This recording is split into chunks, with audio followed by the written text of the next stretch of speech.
What is going on? It's Alex coming back at you with another video, and today it is going to be not a mock draft Monday, but a mock draft Tuesday. And just like the word Tuesday sounds, there's going to be 2 rounds in this. There's going to be no trades, which means I will actually not trade up with the Vikings because we like to test new theories here, and this is going to be a fun one to test out in case, hey, some teams just really do not want to move. So if you are new, feel free to like, comment, subscribe. You guys know how to use YouTube. Below my face is my board. It is always changing, and we actually have a beautiful top 20 tackles video coming out tomorrow. I have the graphics 99% done, but I also have a job. So I wanted to get you guys out this content first before, being able to dive in for about an hour into being able to break down each and every offensive tackle.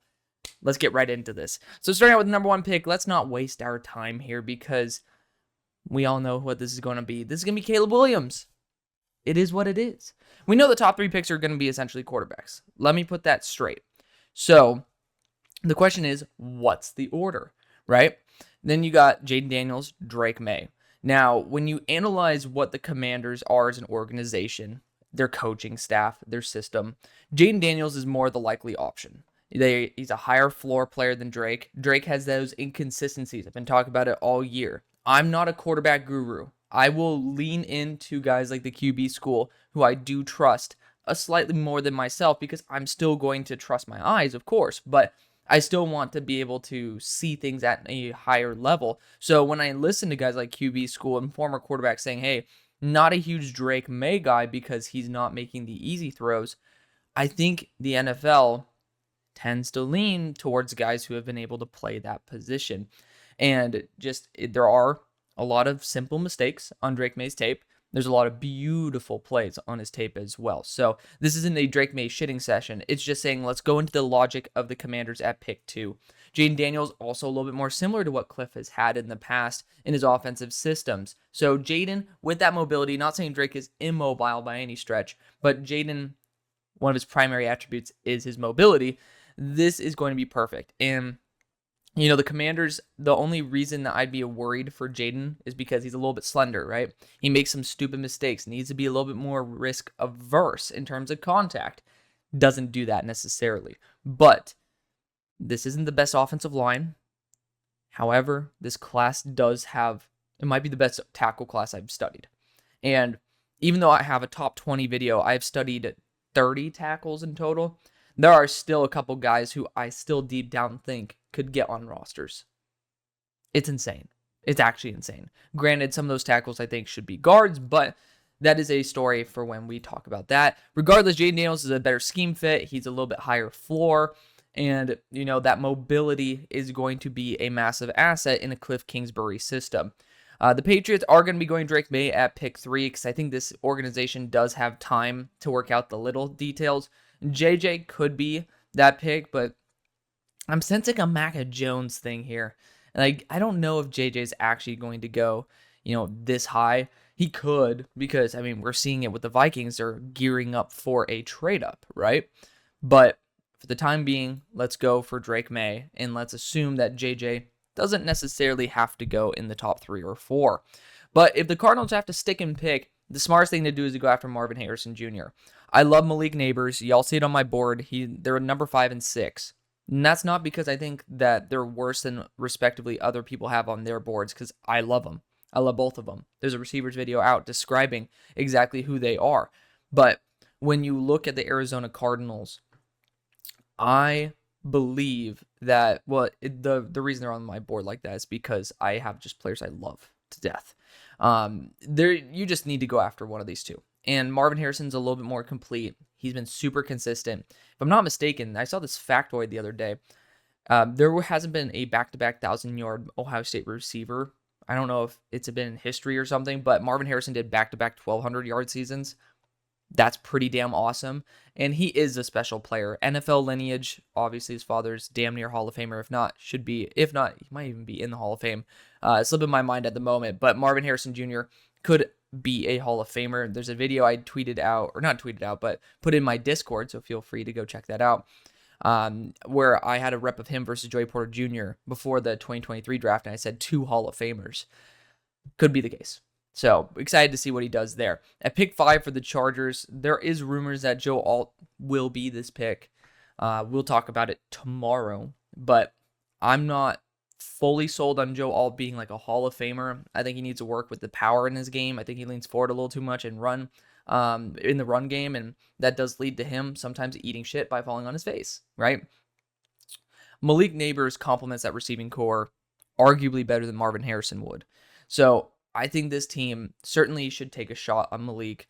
Granted, you could end up just trying to roll out with a Roman Wilson in round number 3. I respect that. But I do think that Malik Neighbors is the better option. I do think this would be a smart move to move out and then, see what pieces fall at 11 and 23 when draft day comes. But at pick number 6, the Giants are sitting here, and there's some really good options. You can go Romo Dunze. That actually does complement the receiving core, technically better than Malik Neighbors, but I think that there's a big enough gap for me to feel comfortable going after Malik, and, scheme fit, sometimes best player available is a better idea. Could go offensive tackle, but, I trust the offensive line coach from the Raiders to develop Evan Neal or Jermaine Illuminor, or, I just don't really think that there's a big ROI on that. Return on investment. I think that the options right now are going to be Romo Dunze and JJ McCarthy. And JJ, yes, you did bring in a quarterback in Drew Lock.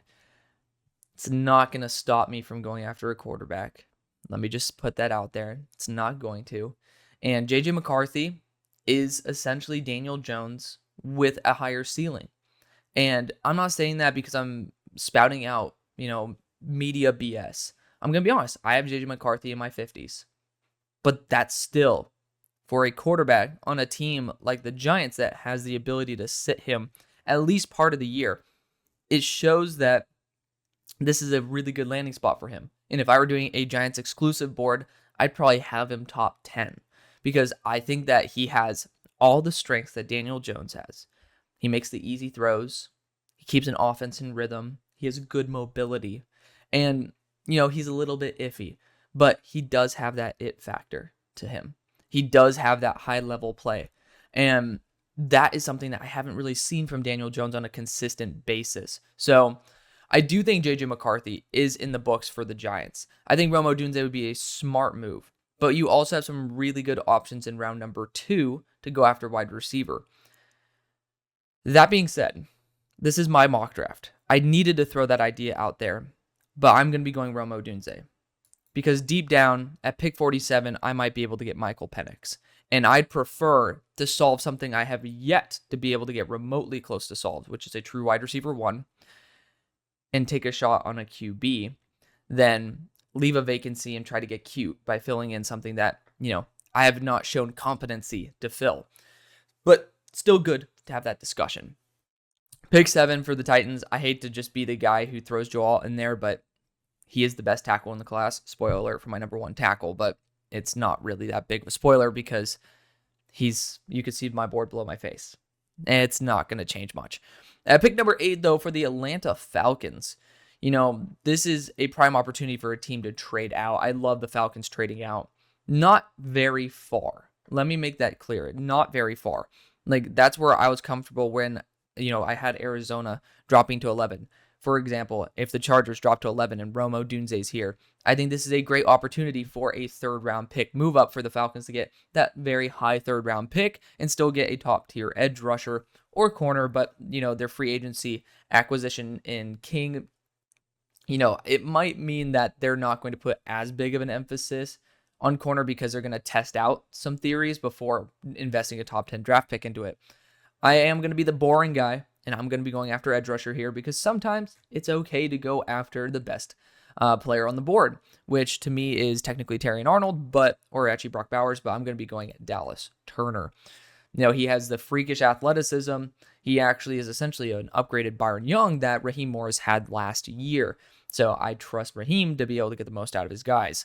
Pick number 9 for the Bears, another spot where if you do see one of the receivers here, I fully trust that the Bears will move out because you have your big impact player.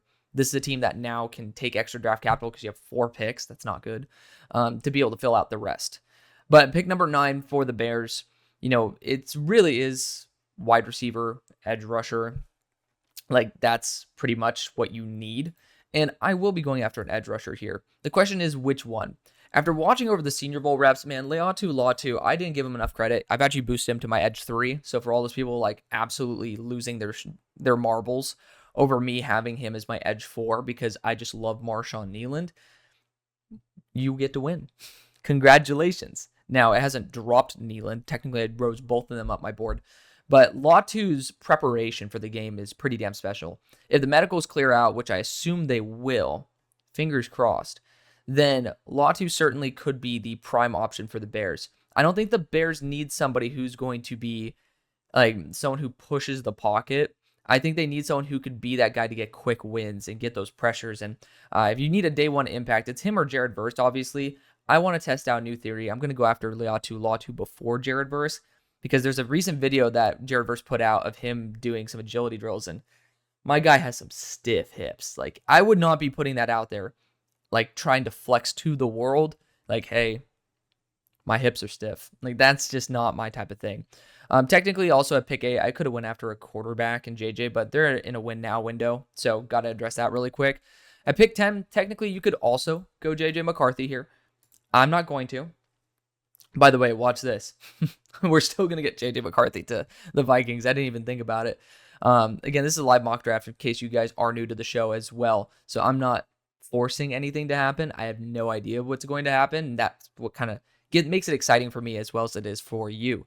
The Jets, there's a lot of arguments that it should be Brock Bowers. There's very logical arguments that it should be Brock Bowers. He's a top tier weapon. He's my number 2 player in the class. But people also try to crap on the idea that offensive tackle is not an immediate impact. I think that's very arrogant. When you think about the history of injuries with Tyron Smith, it's almost a guarantee that he's going to be missing games. And instant impact doesn't have to mean game 1, but it means year 1 impact. And these tackles will be starting year 1. The thing is, I want one of them to start at guard for a little bit. And Tali Fuaga might be that guy. But I do think that the higher likelihood is that left tackle is going to be open because Tyron Smith just really has yet to be able to stay healthy. I trust Morgan Moses to be a little bit more healthy. And I think Troy Fautanu is going to be awesome. Like, I think he's going to be a great addition. You can go Fashanu, Fuaga, or Fautanu, and it's going to be perfectly fine. But I love the fact that Fautanu might be the best guard transfer at left. Technically, Jordan Morgan's better, but I'm not going to do that at pick 10. If you want to trade back and get Jordan Morgan, but then it's like, I don't trust Jordan Morgan as a tackle. Like, we'll talk about that tomorrow, obviously. Troy Fautanu is someone who I do trust as a pure left tackle. However, I think that he can be a really solid offensive lineman as well, just overall on the interior. But at pick 11, no surprise, the Vikings are sitting here. We're going to go JJ McCarthy. I hate to be that guy who just like throws a pick in there, but let's save both of ourselves the time. They don't have to spend a future first and this year's first to do it. Pick number 12 for the Denver Broncos. I think that the proper option here technically would be to go after a QB. When you look at the lack of draft capital that they do have, you are kind of pigeonholed into having to go after a QB or else, waiting to see if you can pick up somebody on the free agency wire because you got Jarrett Stidham right now. That being said, I don't know if Bo Nix is that type of guy that you really do trust to take at pick 12. And I personally would be leveraging a little bit more future capital, maybe like using your 3rd round pick and maybe a future 2nd to move up to the end of the 1st to get a quarterback rather than having to force a need this early and potentially, putting Bo Nix into a crappy situation. So looking at the best player available, I got Quinion Mitchell here. I also have Jared Verse here, who I really do love. There's a lot of good options that you can go for this team. But I do think that going after the best player available is the right thing to do. Technically, to me, that's Terrion Arnold. But when you have a mentor like Pat Surtain, that shifts my priorities. And I'm going to go after the player who's most physically gifted, who is still a very, very talented player. That is Quinion Mitchell. Also, I assume that I would be taking Quinion Mitchell for the Raiders at pick 13. Now you're basically telling the Raiders who they can pick. And it's down to Tali Fuaga and Terrion Arnold. I love them both. They're both phenomenal players. Tali Fuaga, I think, should be a Hall of Fame level guard. I think he could be a starting quality tackle. Absolutely. I think that, he has some inefficiencies in his game. His arm length definitely pops up on tape. or lack thereof. There are concerns about that, but this team does need offensive line help, and you could get a really good corner in round number 2. You're also talking about the number 3 player on my board. So, it's up in the air, but I think this team will value the offensive line. They like the ground and pound, and, I think that Telesco will really enjoy bringing on one of those big hog mollies there at pick 13. Pick 14 for the New Orleans Saints. Again, I'm not trying to drop Brock Bowers on purpose. There's just a lot of good players in this class. Again, no trades, but, the Saints need to get offensive line. And whether you get Latham, Fashanu, Mims, any of these guys, I think that they're going to make an immediate impact. I prefer to move Trevor Penning to a right tackle spot because he hasn't even worked at left tackle and get the best tackle available rather than going after a right tackle because Ryan Ramczyk has no cartilage in his knee. So I'm going to be going Olu Fashanu because I'm going best player available for the specific need, and this team is pretty damn desperate at left tackle. And if you end up moving Penning to right tackle, you're not technically giving up on him. Makes sense. For the Colts, this is a toughie because you got Terrion Arnold and Brock Bowers here, my number 2 and 3 players. That's tough. That sucks. It's a great thing to have. I was about to say it's a great suck, but it's like, we're not doing that today. Maybe we will, but not pause. We're going to be doing one of these picks. And Brock Bowers, I think, is a little bit more unique than Terrion Arnold because this is a really good corner class. It's a really good corner and tackle class. And it's a really solid receiver class as well. I think it gets a little overhyped, but still. I'm going to go Brock Bowers here. It's a crap tight end class. And Brock Bowers is, by far the leader of his specific category. Just tight end's a pretty low value position unless you get a top guy, which technically Brock is. But when you look at the return on investment, not many teams are essentially a tight end away. Pick number 16 for the Seattle Seahawks. Again, we're not doing trades, so looking at the best possible option for this team, I already went after Troy Fautanu, so RIP to that. Could go Graham Barton here, but honestly, this is some good interior offensive line in this class too. You don't need to force that. You don't. I think one of the better options could be Jared Verse at this pick. But you got Jackson Powers Johnson here. I just think that's a little bit early for these guys. Looking at you could go Terrion Arnold here. Let's talk about this for a second because Terrion Arnold is a 5-star safety. You could use him as a safety.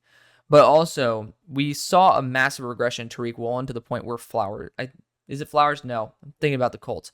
I'm forgetting who the hell. I think, man, it was the ghost of somebody. Some bum corner was starting over him this year. So, you technically don't have a solidified corner core. And Terrion Arnold would be a great addition. I do think Byron Murphy could be a nasty addition as well. I will be technically opting for, you could go Cooper DeJean here and getting a super versatile player who can play safety. That's a dark horse position for the Seahawks to target. I do think there's a big drop-off after Verse and technically Marshawn Nealon, though. So I will be going after a top-end player because not only are you getting Jared Verse, you're also taking him away from the Rams. And I think that's something you need to factor in as well. Because Jared Verse on the Rams, I think, would be a very, very big impact. For the Jaguars, this is, ridiculous in my mind that Terrion Arnold's here. But, I don't even care who else is on the board, to be blunt. I don't care that a wide receiver one's on the board. Terrion Arnold's my number 3 player in the class and needs to come off the board. Pick number 18 for the Cincinnati Bengals. So, offensive tackle, defense interior. That's the way to go. And this is a good tackle class, but I do think you need a bona fide starter. You could go Tyler Guyton, who I believe almost as much as J.C. Latham. I saw that franchise guy called J.C. Latham a bust, although J.C. Latham is tackle 6 on his board. I'll talk to Marcus about that, but if you think someone's a bust, probably shouldn't be hyping him up as a top 10 guy on your board. Hate to say it. If you don't believe in somebody, don't hype them up by putting him as offensive tackle 6. That's still kind of hyping him up. But maybe it's a bust in terms of expectation, and maybe he ends up being a guard. But I actually do think J.C. Latham's going to be a really nice addition. And technically, the Bengals don't care too much about athleticism. So J.C. Latham's not the most elite athlete in the world, and he's going to be a really good run blocker. He has a year to learn from Trent Brown, which, take with that as you will. But J.C. Latham, I think, actually is in a really good spot to thrive there at pick 18 in Cincy. Pick 19 for the Rams, edge rusher and pretty much tackle. Those are two of the positions I'd love to go. Defensive interior as well. I think that the lack of edge rushing talent, because I don't think Marshawn Nealon would go at pick 19 to the Rams. But, essentially you're going to be looking at Marshawn Nealon at this point. That's a little bit of a stretch. And even though he's, worth it on my board, it's like, again, you're looking at what you can get in round number 2, Darius Robinson in that territory, just not worth it for the Rams specifically. Offensive tackle, I don't see a left tackle that I like enough. Therefore, I will opt for defensive interior because it is the best player available. I do think corner could be on the market, absolutely, but this is also a very deep corner class. Not a super deep defensive interior class. So I'm going to trust Byron Murphy, who has top-end ability to be the savior there in LA, to pair up with Kobe Turner and keep that defensive front a very vaunted group. At pick 20 for the Pittsburgh Steelers, right tackle is probably the way to go. But we do have to factor in wide receiver here. And we do have pick 51. Yes, we also need a center. Luckily, we have a really good draft for tackles and centers. Well, technically not centers, but tackles and interior offensive linemen. So I do think center should be a little bit more of a premium. So maybe it's what we do in round number 2. But I have seen quite a few right tackles that I did like down the board. They could be there in round number 3 because we have 2 third-round picks. I do not see the talent of a Brian Thomas in round number 3. And I think Brian Thomas at this point is too good to pass on. And he complements George Pickens almost too well. So we have that deep threat ability. I would love to see Brian Thomas there in Pittsburgh. Yes, there are better options available, but when you think about what the Steelers truly need, we do have Dan Moore. Whether we like it or not, Dan Moore's not a great starter, but he is a multiple-year starter and could continue to improve. Austin Jackson this past year, speaking of the Dolphins, he ended up having a career ascension. You could see the same thing. Players get better over time. And I'm going to hold out hope because I think Brian Thomas fills a lot more in terms of what we are looking for than, just getting an offensive tackle because of a storyline, which I love to do. But, I'm even having some self-restraint. Pick 21 for the Dolphins. They don't really have very many picks. This is a very likely trade back option, but I think Graham Barton's going to be their guy. Super versatile, can play almost any position on the offensive line. I think that he is slightly better as an interior offensive lineman, but that's mainly because his arm length becomes worth it at that point. So we'll go Graham Barton at that spot. Pick 22 for the Philadelphia Eagles. Graham Barton technically would have been one of the more likely options for Philly because of that tackle's interior versatility. I don't like that for them because I saw it in a recent mock draft. It just doesn't sit well. What I'm looking at right now is somebody who can be a swing tackle in the short run, be able to cover in case of injury, and be able to play tackle in the long. That's going to be Tyler Guyton, who, obviously there's so many things that link him to this organization. Corner, I obviously believe that you should be able to upgrade at corner. The problem is when you look at the Philadelphia Eagles and what they have done in this offseason, you look at their roster, they're like 8 corners deep. If you bring on a 9th guy, it's not like they're not going to be cutting James Bradbury or Darius Slay. Like, it's big play. Slay was still one of the best, but one of the best that y'all had. But, you're just, I wish that y'all didn't continue signing corners. I really do, because I would get Kool-Aid McKinstry here in a heartbeat. The amount of defensive backs on this team is ridiculous. And adding another one to the mix just doesn't seem like it's the move that the Eagles are going for. It really does feel like the Eagles are saying, hey, we have, we even have 3 safeties under multiple year contracts. We're playing for a year down the line. And Tyler Guyton is going to be that successor. You technically could kick him into guard for the short run, but it's more the logical pick based on the facts, based on the history, based on the connections. It just feels like that's the move they're going to make. At pick number 23 for the Minnesota Vikings, interior offensive line actually isn't a bad idea here at Jackson Powers Johnson. You don't have a pick until, I think day 3, so RIP to that. But I do see Jerzon Newton here, and it's hard to pass on someone who I do think could be a supreme starter, who's right down the road there in Illinois. I'm going to go after Johnny Newton. At pick number 24 for the Dallas Cowboys, remember, for the Vikings, we already drafted J.J. McCarthy. For the Cowboys, it's pretty much wide receiver and interior offensive line, because I do think Tyler Smith should be able to play tackle. I trust the interior offensive line value at pick 56. I'm going to go after A.D. Mitchell because he's a top 10 player on my board. He does bring that wide receiver 1 capability, also puts like puts a little pressure on CD Lamb because he's trying to hold out, saying, hey, worst comes to worst and you want to be, pain in our ass, we still have someone who's supremely talented. And obviously right down the road there in Austin, which is obviously scouts have gotten plenty of eyes on AD Mitchell. He is awesome.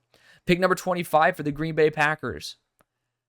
I mean, I hate to just be the guy who continues throwing Cooper DeJean into the pool, but if he's here, it just fits. You also just drafted in the first round from the school last year. I do feel bad for my Packers fans because it is essentially, hey, we're going to shoe in Cooper DeJean every single time. But it just is the move I see is the most logical. At pick 26 for the Tampa Bay Buccaneers, it's down to edge rusher and interior offensive line. Sua Opeta's addition does make me feel a little bit more comfortable going after best player available rather than having to force an issue. Jackson Powers-Johnson feels a little bit more up their alley, but again, we're seeing that even guys like Tyler Linderbaum slipped pretty late. And, Tyler Linderbaum, y'all know, is my second best offensive lineman of that class behind Evan. I think, was that the Evan Neal draft? I don't know. I'm tripping. I think it was the Evan Neal draft. But I do think the Buccaneers should be looking to upgrade that offensive line piece. You could certainly see another guard/tackle hybrid in Jordan Morgan being a massive addition there. Kick Sua Opeta to center. But I will say that I do think this team will go after an edge rusher. And you can go after Chop, but this team's trying to win now. And Darius Robinson certainly could be that target for you. But if you look at the level of play, like Darius technically did outclass Marshawn Nealon. They weren't in the same practice because they were on different teams. But Marshawn Nealon still did a really solid job there in Mobile. And when you look at the numbers, Darius Robinson's a little bit bigger, 290 versus 270. Like there is a legitimate difference to that, right? Or 286. Marshawn Nealon, agility-wise, is better than Chop Robinson. And I think that his every down ability is a little bit more win now than going after another option. But I do love Darius Robinson. I think that could be the option. We have to start factoring in these surprise first-round picks because it happens every year. And we'd be arrogant not to try to factor that in. So Marshawn Nealon's the guy who I'd go with. Cardinals, pick 27. We've already gone after Marvin Harrison Jr. Surprise, surprise. We're going to obviously go after an offensive tackle here because when you have a talent like Amarius Mims on the board, worst case scenario, and if Mims is not able to start, you have a capable guy there in Jonah Williams. But this is not the time to pass on the best player available. And the best player available is one with an extremely high ceiling. Technically, he's not the highest guy on my board, but he is the highest ceiling for the Cardinals. For a position they don't need to have an instant impact, Amarius Mims could be something truly special. Pick 28 for the Buffalo Bills. Wide receiver has been essentially siphoned from them, but I think that we're still talking about Keon Coleman and Xavier Leggett here. Keon Coleman is looked at potentially as a big slot, but I have a lot of faith in him. He tested out very well in the gauntlet drill, which is, a little bit more translatable than just a 40 because it shows play speed, comfortability with your hands, and, he plays much faster than a 4.6. At least, that's what it appears to be. And I mean, I think that matters a little bit more than just what the exact numbers say. Now he's capped because if he wasn't, then he'd run a faster 40, right? But this team is looking for a wide receiver to start on their team. Ladd McConkey is awesome, but I do start worrying about the overall stature of the roster getting a little bit smaller, getting a little bit more of the separator type, rather than giving Josh Allen someone who he can reliably just say, screw it, I'm going to YOLO it. You do have Justin Shorter, who y'all know I loved, but Keon Coleman is the guy. He's a cousin of CeeDee Lamb as well, so you have that NFL bloodline right there. I do think that Keon Coleman is getting a little bit slept on at this point. Pick number 29 for the Detroit Lions. Corners the way that I think I'm going to be leaning at this pick. Edge rusher, I just don't. If you're going to want to win now, you're going to want to go after a corner. You got Carlton Davis. That is incredible. Essentially, it was a free trade as well because you had that extra third-round pick. Interior offensive line, you could go JPJ here. Again, you got to try to factor in the fact that, centers fall. And JPJ is not as good as Tyler Linderbaum, at least from my measurements. So for me, I think I'm going to be going after a corner here. I love Kool-Aid McKinstry because I think he's a little bit more 3-down starting capability. And he could be a safety. Who cares? He ran a 4.46 with a freaking Jones fracture. Getting slept on heavily. I love Kool-Aid McKinstry. Great player. Pick 30 for the Baltimore Ravens. Looking at the offensive tackles available, You could try to address it with Kingsley Suamataia, but again, I think that Blake Fisher technically is the more likely option to get drafted before him. Regardless, I do think this team needs to address their offensive tackle position. They do. I mean, Daniel Filele is a not starting caliber player. I did not like him coming out. Granted, I kind of wish I were wrong about that because, 6'8", 400-pound dude sounds really fun if he's actually good. I do think Ladd McConkey should be in the equation for this. He's more that route running type. Zay Flowers is too, but, you still have Rashad Bateman there, so it's not like you're completely limiting the receiving core of this team. And I do think that, the Chiefs or the Niners might be very interested in Ladd McConkey, especially if the Niners are going to be looking to move Brandon Ayuk. Ladd McConkey is kind of perfect to replace that. So we're actually going to go Ladd McConkey here. Going to give Lamar another top-end weapon and pray it works. But Ladd McConkey got to meet him there in Mobile. Loved it, being able to meet him. He's a good kid. So hopefully it all works out. Again, there are no trades in this, hence why we still have guys like Bo Nix on the board. But at pick number 31 for the San Francisco 49ers, I'm looking at Nate Wiggins. I love it. Could go Jackson Powers-Johnson, but I just don't think the NFL values center that highly.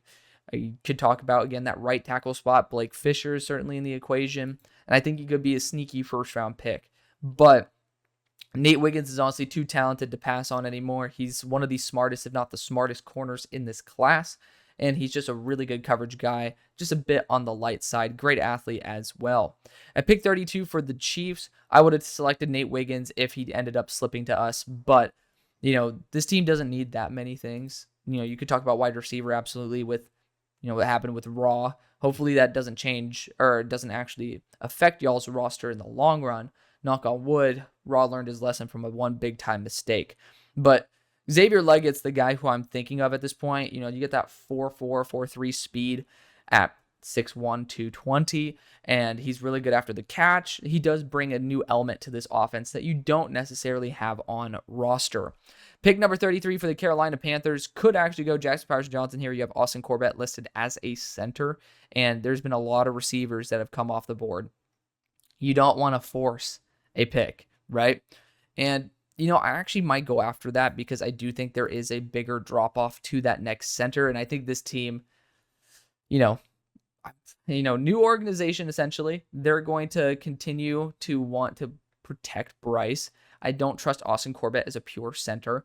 And JPJ seems like he could be the guy for y'all. I mean, you invested a lot of money in Robert Hunt. So it looks like you value that offensive line position quite a bit. We'll go JPJ there. Pick 34 for the New England Patriots. Technically, I mean, every time we don't do a trades mock draft, of course, one of the quarterbacks are going to be here. So you might say, hey, could have had Marvin Harrison Jr. and Bo Nix, but instead we got Drake May and, Dingus. Understandable. I do think that the Patriots, though, should be looking at that left tackle spot. The ones who I would start recommending, you got Javon Foster, round 3. Ladarius Henderson is someone who I fell in love with. We'll talk about him tomorrow. There's certain players who I do really, really like at left tackle in this class. Granted, the more I look at this, the less of them I actually believe are, existent. It's pretty much a right tackle class. Kingsley Suamataia is just not a guy who I trust to play left tackle. He's just far more comfortable at right. Granted, he looked a lot better at the Senior Bowl. So I'm actually giving him, between his two low grades, I'm giving him the much higher one because I'm going to be a believer in him. But I'm going to actually say the Patriots could pass on offensive line here because I trust Jordan Morgan to transition to guard a little bit more. Yeah, I think that it's too good to pass on. Jordan Morgan is one of the best, if not the best, left tackle remaining on the board. And technically, he could end up being a a Pro Bowl, if not All-Pro guard. I still think that he could be a serviceable left tackle for y'all. And that is, essentially what you should be looking for. Pick 35 for the Arizona Cardinals. I actually would have loved Jordan Morgan here. Defensive interior still needs help. They do. But I just don't really trust the value here because I can just get Michael Hall or, Braden Fisk or maybe even at worst Rugal Rorho down the line. And I know that, don't have a great defensive interior core, but the edge core does need some help. And you could go after Darius Robinson here. I actually think that wouldn't be a bad idea because he is very flexible in his role as defense interior and as an edge rusher. And I think that is pretty damn valuable. We've already gone after our wide receiver and offensive tackle side. We do need to go after a defensive side, right?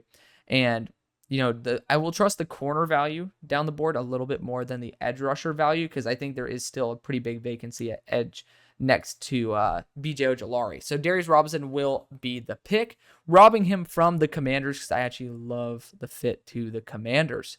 But Commanders, I still think, need to go after a starting offensive tackle. You got Kingsley here, which you could figure out essentially what's the best role for Kingsley, and I think it will be that right tackle spot. But at the very minimum, you can have him compete at left. Like, again, I have some guys I have a bit higher than that, but this is within the realm of possibility for him to go. You do have some teams that would be within striking range of going after an offensive tackle in this range. Especially, I think that the Chargers would be looking for their future at right tackle. But I do also think this team needs to go after an edge one, because you don't have an edge one yet. Looking at the guys who are available, there's no edge ones. We're going to go after Kingsley. We will.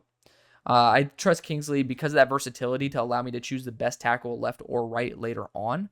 And you just have to get somebody to put in that position. I know that, I've always preached against going after need, but offensive line is a position where I say throw as much as you can at it and see what sticks. For the Chargers, I do think Zach Frazier is technically on the board. I'm not a big Zach Frazier guy. I mean, I like him, but I'm not there, especially given the value of center. I think that it's a position where you look at the payments as well. NFL doesn't value it very highly in terms of the market value. I'm going to look actually at a more tough position to transition, and that's linebacker. I'm going to be really looking at Junior Colson here, pairing back up with his former defensive coordinator. Now, there's not a great track record of new coaches bringing on their old guys, but I trust it at this point. At pick 37, this team needs linebacker help pretty desperately, and you have an instant scheme fit. Obviously, it's literally the defensive coordinator that you had. And then you also end up bringing on somebody who has a mic capability, and I love that. Titans, you could go after a wide receiver. You could go after an edge rusher if you'd like, because I do think those positions need some help. But the position that doesn't get any form of recognition is linebacker, and Edgerrin Cooper could be that actual pass rusher as well. The fact that PFF ranks him at 62 is a little bit disrespectful, even though, let's before I put my foot in my mouth, I have him at 52. Like 62 is starting to say he's pretty much almost a round 3 guy. I think he's solidified himself as a round 2 guy. This team needs extra help in linebacking core. Who cares that they paid Kenneth Murray? They have nothing else. It's definitely a team where I can trust round 2. I would assume they go after one of the top linebackers there. Pick number 39 for the Carolina Panthers. We already addressed interior offensive line with Jackson Powers-Johnson. I think this team needs corner as well. Dane Jackson, not someone who I necessarily love to death, but you do have some really good options at receiver. I would say you could put this off till round 3. If you end up getting a Javon Baker, you already have Terrace Marshall, Mingo, Thielen, as well as Deontay Johnson. That's more than a lot of receiving cores have. And if you just give Bryce time, I think Bryce will be able to make that work. The thing is, I don't want Bryce having to win shootouts. And Dane Jackson's not, to me, a legit starting corner. Looking at Andrew Phillips, Max Melton, Renardo Green, Ennis Rakestraw. I think Ennis Rakestraw is awesome. Again, obviously I have Andrew Phillips a little bit higher, but I think Ennis Rakestraw will be looked at higher than Andrew Phillips because, Andrew might be a little bit more pigeonholed into more of a slot role. Ennis Rakestraw most likely will go before him. So I will go Ennis Rakestraw. I know it ruffles some feathers, but if you end up getting a Brennan Rice or, Javon Baker on round 3 or even day 3, you are set up for success. Pick number 40 for the Washington Commanders went offensive tackle. Still think we can go after an edge rusher here, but actually, I love the idea of a defensive back. Like, corner still needs to get upgraded. Does. And I like the physicality of Renardo Green. He is kind of a ball hawk as well when it comes down to it. He was actually able to cover Malik Neighbors pretty damn well in the tape that I saw. So I really love that. I obviously love Andrew Phillips, but Renardo Green brings a bigger physical profile, so we're going to be going after him. At pick 41 for the Green Bay Packers, we went after our defensive back, which technically we can now elect whether we want to go corner or safety.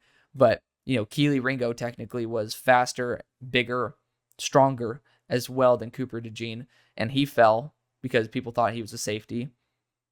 And yeah, he's kind of a corner, but still not a bona fide corner. It's a weird situation to be in. I think linebacker is a position this team definitely needs to go after. Problem is, none of them are there. So, looking at other positions, I do think you could see the first safety come off the board here, and that's Cole Bishop. I think Cole Bishop will go higher than we expect. I think he probably will end up being the best pure strong safety in the class as well. Cole Bishop's pretty damn special, and I do think that Cooper DeJean will stay at corner and develop, and you can have him rotate. You're going to have Xavier McKinney and Cole Bishop have a nice rotation there, being those guys up top. And I think they complement each other pretty damn well. So Cole Bishop is a little bit of a riser compared to what we usually see. And yeah, that's going to ruffle some feathers. But again, the NFL draft ruffles feathers. That's fine. At pick number 42 for the Houston Texans, already got the receiving core loaded out. Defensive interior still needs help. And I think this team will love the explosiveness of Braden Fisk. Maybe the Chris Jenkins route could be better, but I think the hype will certainly get Braden Fisk up the board. Pick number 43 for the Atlanta Falcons, wide receiver, could be on the market. Already went after a defensive lineman. This is where I think you're a little bit more comfortable taking a shot on a corner. And I think Max Melton's getting a ton of love. He looks good in red as well. So you're going to be able to get a feisty corner that can compete, maybe get Kevin King off the team, which he hasn't played since 2021, so it wouldn't be that big of a shocker. Raiders, randomly, you have a quarterback here. Because it's a no-trade mock draft. That's what happens. Looking at it, man, I mean, I know that there's so many Raiders fans that are like, we don't want Bo Nix. Why not? I mean, it's a round 2 pick, man. You're getting an actual guy who's a good game manager. He's a good player. He's a top 26 guy on my board. He's at number 26. Like, this is a good player. He's really solid, and he's better than Gardner Minshew. At pick 44, I feel very comfortable with it. People think they should go that in the first round. But if you see him fall to you in the second, don't hesitate. Get a good player. Pick number 45 for the New Orleans Saints. Already went offensive tackle in round number 1. Could go after defensive interior here. But looking at the receiving value, because I do think they could go after receiver. I do like Ricky Pearsall to this team, but I think that they actually will value defensive line a little bit more. And the guys who are available, you could get Chop as a DPR. I just don't trust that they'd want to do that. And there's nobody who I really think is available that would, get them excited except Ruka Rorho, because you have that instant chemistry there with Brian Breezy. Again, if a trade back could happen, I would do that. The Colts already went after a defensive back. Actually, no, man, that hurts me because I actually really wanted to go. We went Brock Bowers at pick 15. I wanted to go Ricky Pearsall to be able to put him back with AR. That makes no sense. It really doesn't. And looking at the corners available, I do like Andrew Phillips, and I think he can work on the outside. He's not the big physical guy that y'all usually try to target, but he's a high RAS guy, and he's a feisty motherfucker, man. He is a feisty dude, and he brings a little bit more of that juice that you don't really have with Juju Brents and Jalen Jones. So I'm going to be going after Andrew Phillips there at pick 46, who is my number, wait for it, my number 9 player in the class. Pick number 47, New York Giants. We are actually going to be going after Michael Penix. Did I force this? No. Again, it's a live mock draft. I was debating taking him for pick 45. But Michael Penix Jr. could pair up there for the long run with Romo Dunze and see what happens. Pick number 48 for the Jacksonville Jaguars. We already went after a corner in Terrion Arnold. God bless America. We are going to be looking at wide receiver here with Ricky Pearsall because I think he actually has the best chance at becoming a wide receiver 1 in the NFL out of the guys who are remaining. So you're taking your shot on Ricky, who's a very good player, high motor. I love it. Pick number 49 for the Bengals. Defense interior needs to be the route we go. Maybe tight end, maybe linebacker, but Chris Jenkins, Tavondre Sweat here. I just think Tavondre is going to fall because of that DWI. It's just, he pretty much lied to people about his character, and there are character concerns with him. I think Chris Jenkins will be a perfectly fine route to be able to replace BJ Hill next year after his contract is up. Eagles at pick 50, linebacker and wide receiver. That's the positions you go.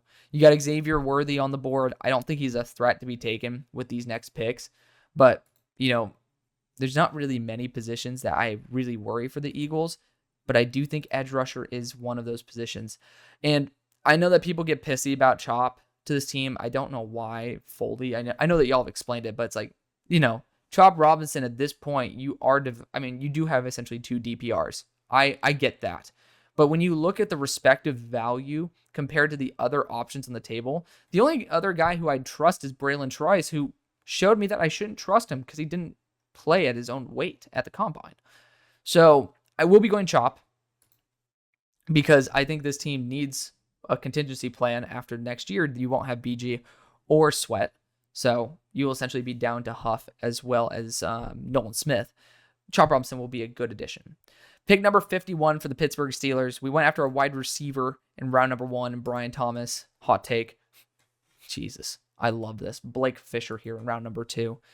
Blake Fisher is at spot number 42 on my board. We do need that right tackle spot. Yes, we could have went Zach Frazier. I'm not a Zach Frazier guy. He broke his leg. Like, that doesn't necessarily drop him too far down my board, but I also really love the center value. And again, center is pretty damn cheap. If you can find one on the market, you can easily fill yourself with that role. Based on this draft, you might see Austin Corbett, who is starting there for the beloved Panthers, available. Don't force it if you find a better option at a more valuable position. That's called best player available. So Blake Fisher is the better player than Zach Frazier, and he's going to make a bigger impact. Pick number 52 for the Rams.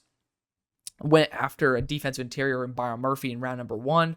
I do think this team could look at linebacker in Peyton Wilson, but they don't value linebacker that much. So I do think they'll actually look at offensive line potentially.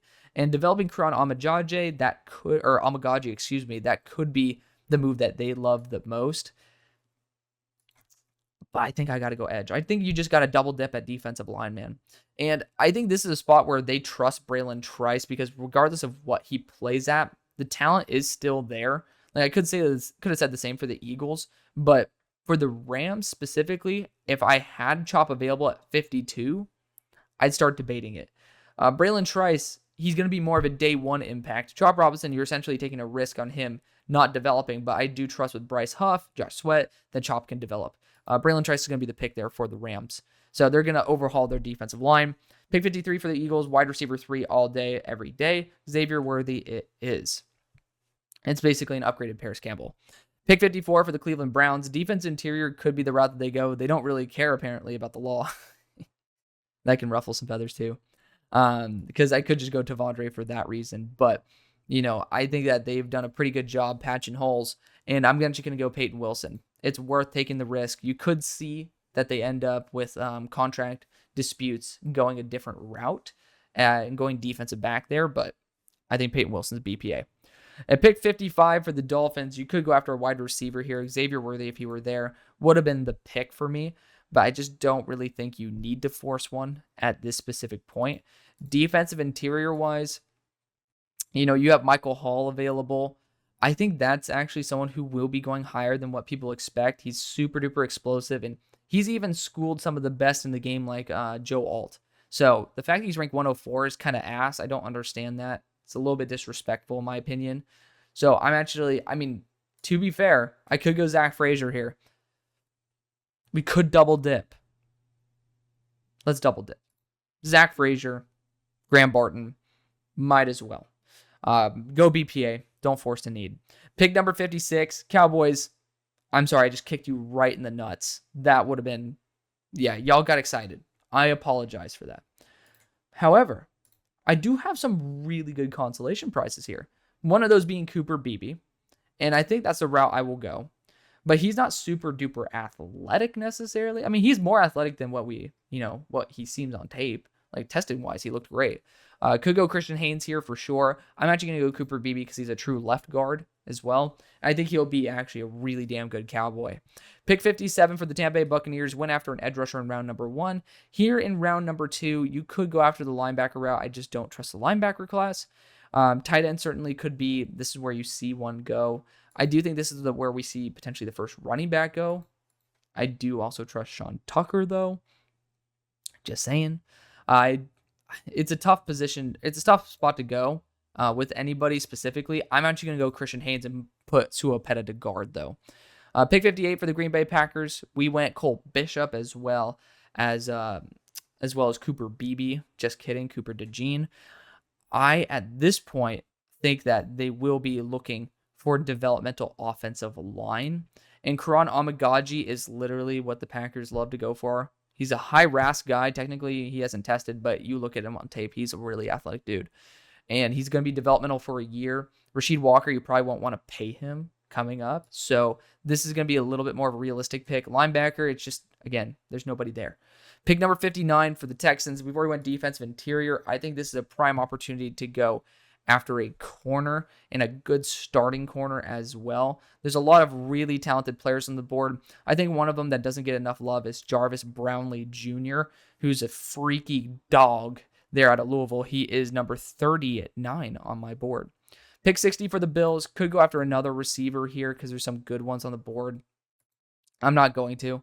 I think your receiving core is now adequate enough. I'm going to go after the most talented defensive back on the board. And to me, that is going to be Kalen Carson, cornerback out of Wake Forest. Not the fastest guy in the world, but one of the smartest. Pick 61 for the Detroit Lions. I think interior offensive line certainly is on the board for me at the moment, but looking at the edge rushers available, you have some very talented players. And Luther Ellis was a first-round pick for the Lions back in, I think, like 2005. You're going to get the son of Luther Ellis and Jonah. He's a DPR, needs to work on his IQ, but I don't really know if there's a better situation for him than there in Detroit because you have a lot of really good mentorship. And, you know, it's the right spot for him to be because he will make an impact. He just had a little bit of a rough end of the year because of that torn labrum. Pick number 62 for the Baltimore Ravens went after a wide receiver in round 1. Here in round 2, there's still some very good players, including Roger Rosengarten. And I really love Roger Rosengarten. I think he's a phenomenal right tackle, and I think that he will actually start for the Ravens right away. Looks good in purple, will continue to play well in purple. Pick 63 for the Niners. That was my dream pick for the Niners, by the way. We just kind of kicked myself in the nuts right there. But in the first round, we went after Nate Wiggins. Offensive line still kind of paramount to target here. And looking at the best players available, I think Javon Foster is that guy who kind of sneaks into this territory. I would, of course, trade back for him. But, you know, looking at my board at the next best offensive tackle, you know, I have Ladarius Henderson, who's going to be a left tackle. I don't really trust him translating to right. He's a pretty butt cheeks guard. So I don't really trust him in that translation. To be fair, though, I mean, down the line, Caden Wallace, just saying, could be one of those guys who ends up paying off really well. I will go Javon Foster. He took a lot of reps there in the Senior Bowl at right tackle, showing that he is willing to play and is willing to be versatile. And then ending off the draft, because I think Javon Foster might have been my pick there for the Chiefs at 64. We do have the Kansas City Chiefs, who ended up going Xavier Leggett in round 1. Here in round 2, I think you just have to go after best player available, and that's going to be Michael Hall Jr., who could have been the pick there for the Niners, but I do think offensive line is a better ROI for them. So Michael Hall, going to get a little more explosiveness, get to learn from the most expensive defensive tackle in the league. That's going to be the video. Thank you so much for watching. I love y'all. See you on the far side. Peace.